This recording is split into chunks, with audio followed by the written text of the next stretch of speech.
നല്ല മനോഹരമായ സ്ഥലമാണെന്നൊക്കെ പറഞ്ഞല്ലോ. അത് എവിടെയാണ് ഇപ്പോൾ? ഇവിടെ ഈ സ്ഥലത്ത് തന്നെ. ഇവിടെ നല്ല സ്ഥലമല്ലേ? നമ്മളിപ്പം വരുന്നത് പുഴേന്റെ തീരത്ത് കൂടി കണ്ടല്ലേ? 2 സ്ഥലത്തു കൂടി ഇങ്ങനെ പുഴ നടക്കുന്നു, നടുവ് കൂടി ഒരു കനാല് പോലെ. ഇത് ഈ പുഴ പോലെ ആണോ? ഇതിപ്പോ എന്താണ് ഇത് സാധനം? ഈ സാധനം മീൻ വളർത്തുന്ന സ്ഥലം. നല്ല വലിപ്പുള്ള കാരച്ചെമ്മീൻ കണ്ടില്ല. ഇതിപ്പോ നമുക്ക് പിടിക്കാനൊന്നും പാടില്ല. നമ്മളിപ്പോ പോകുന്നത് എന്താ വെച്ചാൽ നമുക്ക് പാടെ പോയിട്ട് നമുക്ക് പിടിച്ച് കഴിക്കാൻ പറ്റുന്ന സ്ഥലമുണ്ട്. അത് മീൻ, ഞണ്ടുണ്ട്, കരിമീനുണ്ട്, ചെമ്മീനുണ്ട്, എല്ലാ സാധനവും അവിടേക്കാണ് നമ്മൾ പോകുന്നത്. നമ്മളിന്ന് പോകുന്ന സ്ഥലത്ത് നമുക്ക് കാക്ക വേണ്ടി ഞാൻ അറേഞ്ച് ചെയ്തെന്താണ് നല്ല ജീവനുള്ള ഞണ്ട ഏർപ്പാട് ചെയ്തിട്ടുണ്ട്. അങ്ങോട്ടാ പോകുന്നത്. അതെ, ആ ഞണ്ട് ഉണ്ടാക്കുന്നത് പറഞ്ഞാൽ സാധാരണ നമ്മൾ കറി വെച്ചിട്ട് മുന്നോട്ട് എടുത്തു വരുന്നൊരു സിസ്റ്റം അല്ല. ജീവനത്തോടെ നമ്മൾ അതിനെ റെഡിയാക്കിയിട്ട് വെട്ടി മസാലയിലിട്ട് വെളിച്ചെണ്ണ 2 കാലിട്ട് ഇങ്ങനെ ഇങ്ങനെ പടച്ച് കളിക്കുന്നതാണ് ഞണ്ടായി വരുന്നത്. വെളിച്ചെണ്ണ എന്നാണ് ജീവൻ പോവുക. അതെ, ഞാനിവരോട് ധൈര്യമായിട്ട് പറയട്ടെ. നിങ്ങൾ ധൈര്യമായിട്ട് പറഞ്ഞോളി. ഇക്കതുവരെ വന്നില്ലല്ലോ ഭാഗത്ത്? ഇല്ല, വന്നില്ല. അതാണ് ഞാൻ വന്നത് അനുഭവിക്കും അന്ന് പറഞ്ഞു കൊടുക്കുക. അപ്പോഴേ ഈ പ്രാവശ്യം ദിനേശ് കൂടെയുണ്ട്. ദിനേശിനോടൊപ്പം തന്നെ പുറത്ത് പോയിട്ട് ഒരു പുഴക്കരയിൽ നിന്ന് ഞണ്ട് ഏർപ്പാട് ചെയ്തിട്ടുണ്ട്. ആ ഞണ്ടിനെ ലൈവായിട്ട് ഞണ്ട് ഫ്രൈ ആക്കുന്ന രീതിയാണ് ഇന്ന് ദിനേശ് ചെയ്യാൻ നേറ്റത്. നമ്മൾ അങ്ങോട്ടേക്ക് പോവാണ്. മനോഹരമായ സ്ഥലമാണെന്ന് ഇയാൾ പറഞ്ഞതനുസരിച്ച് ഞാൻ പറയാണ്. പോയി നോക്കുക, ഭംഗി കണ്ടിട്ട് നമുക്ക് ആസ്വദിക്കാം. എന്തായാലും കോഴിക്കോട്ടിലൊരു പുഴക്കരല്ലേ, എന്തായാലും ഭംഗി കുറയാൻ സാധ്യതയില്ല. ധൈര്യമായിട്ട് നോക്കാം, നമുക്ക് പോവാം. ശരി, ഓക്കെ.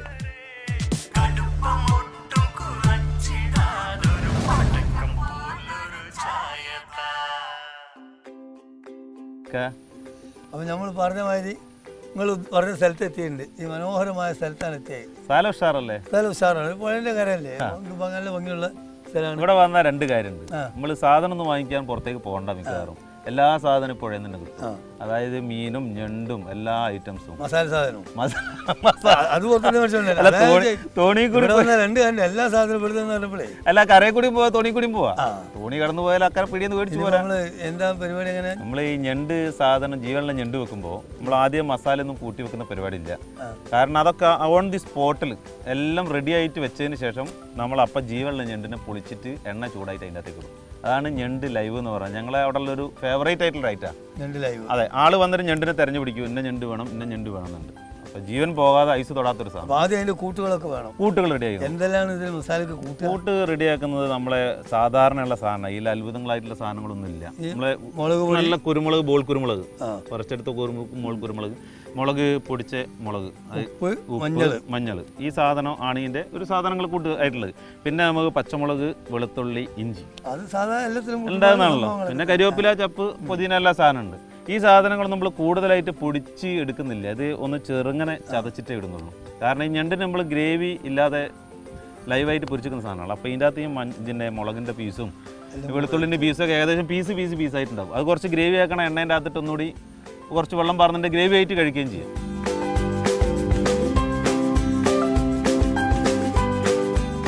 അപ്പോൾ നമുക്ക് ഇതിൻ്റെ ഓരോ സാധനങ്ങൾ നമ്മൾ ചതച്ചെടുക്കും.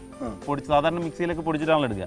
ഇഞ്ചി എടുത്ത് നമ്മൾ അതേപോലെ തന്നെ സാധനം ചതച്ച് കുറച്ച് ചതക്കി ഒന്ന് ചെറിയൊരു രീതിയിലും ചതക്കി വെക്കും. അപ്പോൾ ഇതിൻ്റെ എണ്ണേൻ്റെ അകത്ത് പൊരിയുമ്പോൾ അങ്ങനെ തന്നെ ഉണ്ടാവും ഏകദേശം. പച്ചമുളക് അതേമാതിരി തന്നെ ഇതിൻ്റെ അകത്ത് നമ്മൾ ഈ കൂടിൻ്റെ അകത്ത് പോകുന്ന മാതിരി തന്നെ 2, 3, ഒരു 4. എത്ര ഞണ്ടുണ്ട്? 2, 3 ഞണ്ടുണ്ട്. അതിനുള്ള മസാലയാണ് ഏകദേശം ഇത്. മസാലനകത്ത് കംപ്ലീറ്റ് മസാല നമ്മൾ അതിൻ്റെ അകത്താവില്ല. ഇത് ചതയ്ക്കും പ്രത്യേകം നോക്കണം. അങ്ങനെ വെച്ചാൽ അതെ, നമ്മളെ കണ്ണിലൊക്കെ ആയിട്ട് പിന്നെ ഞണ്ട് ഒരിക്കലും നിന്ന് പോകും. അത് കണ്ട കുത്തി ചതച്ച ഒരു ചതയാണ്, ചതയിലുള്ളത്. ഇത് നമ്മൾ വെളുത്തുള്ളി നമുക്കൊരു 4, 5, 6 വെളുത്തുള്ളി അതിൽ തന്നെ എല്ലാം ഒന്നിൻ്റെ അകത്തേക്ക് ഉള്ള സാധനമാണ്. അപ്പോൾ നമ്മൾ വേറെ സെപ്പറേറ്റ് ഒന്നും ആക്കേണ്ട ആവശ്യമില്ല. ഇത് ചതഞ്ഞതാ, ഒരു കംപ്ലീറ്റ് ചതഞ്ഞിട്ടില്ല, എന്നാലും ഒരു കൂടുതലാകാത്ത രീതിയിൽ സാധനം ആയിട്ടുണ്ട്. ഈ സാധനങ്ങൾ കംപ്ലീറ്റ് നമ്മൾ കീഴിച്ച പ്ലേറ്റിലേക്ക് നിൽക്കാൻ പിടിച്ചാൽ എല്ലാ കാര്യം റെഡിയായി. ഇത് കണ്ട, ഇതിൽ നമ്മളെ മുളകിൻ്റെ കുരു അങ്ങനെ തന്നെ ഉണ്ട്. പച്ചമുളക് ചീന്തിട്ട പോലെ തന്നെ ഉണ്ട്, ഉള്ളിയും ഇഞ്ചി സാധനം എല്ലാം അങ്ങനെ തന്നെ. ഇനി നമ്മൾ ഇതിൻ്റെ അകത്തേക്ക് ആവശ്യത്തിനുള്ള കുറച്ച് മുളക് പൊടി. ഈ മുളക് പൊടി നമ്മളൊരു എത്ര ഞണ്ടാണെന്ന് നോക്കിയിട്ട് ഏകദേശം നമുക്ക് മസാല കുറച്ച് ബാക്കിയാൽ നമുക്ക് മറ്റു തന്നെ ഉപയോഗിക്കാം. പക്ഷെ ഇതിൻ്റെ കൂട്ടുകൾ ഉപ്പാണ്, ഉപ്പും വാരി വലിച്ചിടുമോ? അല്ല, ഉപ്പിടും. ഉപ്പ് കുറച്ച് കൂടുതൽ വേണം പൊരിക്ക്. ഞണ്ടിൻ്റെ അകത്തുള്ള നമ്മൾ വെള്ളത്തിൽ നിന്ന് കരയിലേക്ക് കീറി കഴിഞ്ഞാൽ പിന്നെ ഉണ്ടാവില്ല. ഉപ്പ് വെള്ളത്തിലുണ്ടാകുന്ന സാധനമാണ് ഇത്. മഞ്ഞപ്പൊടി സാധനം. ഈ സാധനം കൂടെ ഇട്ട് കഴിഞ്ഞിട്ട് നമ്മളെ കുരുമുളക് ഇനി എടുത്ത് നെക്സ്റ്റ് കുരുമുളക് എടുത്ത് ഇതേപോലെ തന്നെ കുറച്ച് ചതച്ചിട്ട് അതും ചതക്കണം. ഇതിട്ട് നമ്മൾ ചതയ്ക്കാൻ വിട്ടുപോയൊരു സാധനം, ചെറിയൊരു കടി കിട്ടാൻ. ഇതൊക്കെ ആകുമ്പോൾ ഈ പൊരീൻ്റെ കൂടെ തന്നെ ഉണ്ടാകുന്ന ഈ അങ്ങനെ ഈ ഞണ്ട് വെക്കുമ്പോൾ അതിൻ്റെ മുകളിൽ പറ്റി പിടിച്ച് കിടന്നൊരു കടിയുണ്ട്.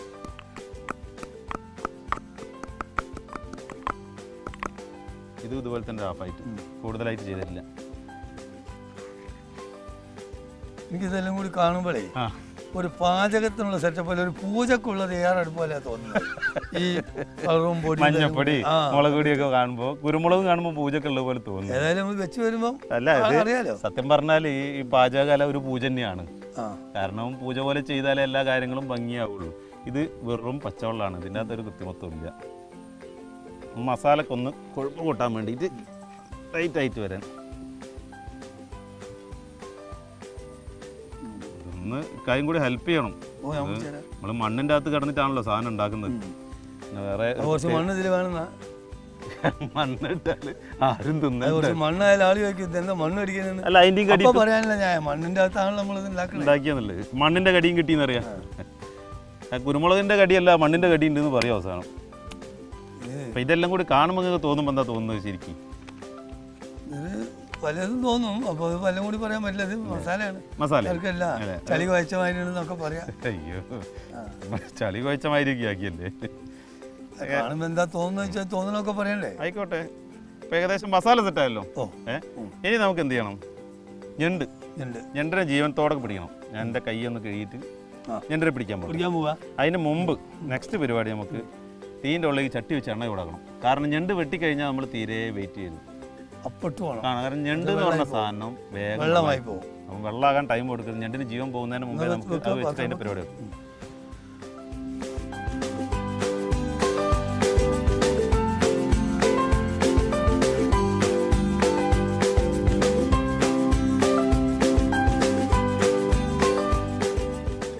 ഞങ്ങൾ വരുന്നതിന്റെ കുറച്ച് മുമ്പ് പിടിച്ചോടെ കൊണ്ടുവച്ചാ സാധനങ്ങളെടുത്ത് ഞങ്ങൾ ഇതുപോലെ തന്നെ ഞണ്ടിന്റെ ഒരു എപ്പിസോഡ് പണ്ട് നമ്മൾ മക്കാനിയിലൂടെ കല്ലായിൽ വെച്ചിട്ട് ഉണ്ടാക്കിയിരുന്നു. ഇത് പച്ചക്കാലം ഞണ്ട്, കമ്മട്ടിക്കാലം ഞണ്ട്. ഇതാണ് ഇത് ചോന്നകാലിന്, അത് പച്ചക്കാലം. ഈ ചോന്നകാലിന്റെ പേരാണ്. ഈ ചോന്നകാലം എന്ന് പറഞ്ഞാൽ ഞണ്ട് അധികവും പിന്നെ കല്ലിന്റെ ഉള്ളിലൊക്കെ കടന്നിട്ട് ആണ് ഇത് ഉണ്ടാകുന്നത്. പച്ചക്കാലം ഞണ്ടും കല്ലിന്റെ ഉള്ളിൽ തന്നെ കല്ലിനുള്ളിലുണ്ടാവുള്ളൂ. ഇത് പിന്നെ ഈ ഇത് അതുകൊണ്ട് കെട്ടിട്ടാണല്ലേ സാധനം. ഞണ്ട് എത്ര വെറൈറ്റി ഉണ്ട്, ആയിരക്കണക്കിന് വെറൈറ്റി ഉണ്ട്. കടലിലുള്ള ഞണ്ടിനാണ് ഏറ്റവും കൂടുതൽ. കടലിൽ വലിയ കാലമായിട്ടുള്ള നീല ചിത്രപ്പണികളുണ്ട്, ഡിസൈൻ ഉള്ളതുണ്ട്. വേറെ വേറെ തന്നെയാണ്. പുഴഞ്ഞണ്ടാണ് ഈ കളർ മാത്രം ഉണ്ടാകുക. പുഴയിലും ഉണ്ട് ചുവപ്പ് കുറെ ഇതൊക്കെ ഉള്ളത്. അപ്പൊ നമുക്ക് വെളിച്ചെണ്ണ അതിനിപ്പം ചട്ടി ചൂടായിട്ടുണ്ട്. വെളിച്ചെണ്ണ വരട്ടെ. ഓക്കെ.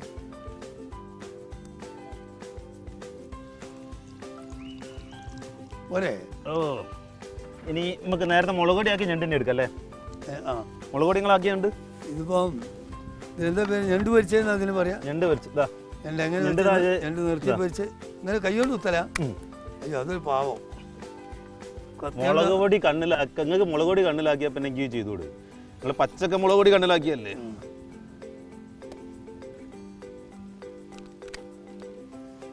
ഇത് ഇന്നിപ്പം കണ്ട സാധനം ഒരു കാല് പിടുത്തം വിട്ടുണ്ട്. ഇതെങ്ങനെയുണ്ട് അതിൻ്റെ ഈ ഫംഗസ് നോക്കിയിട്ട് കഴുകും. ഒന്ന് വെള്ളം നമ്മൾ കഴുകും. ഓൾറെഡി കഴുകിക്കൊണ്ടുവച്ചാണ്. ചോരയില്ലല്ലോ സാധനത്തിന്.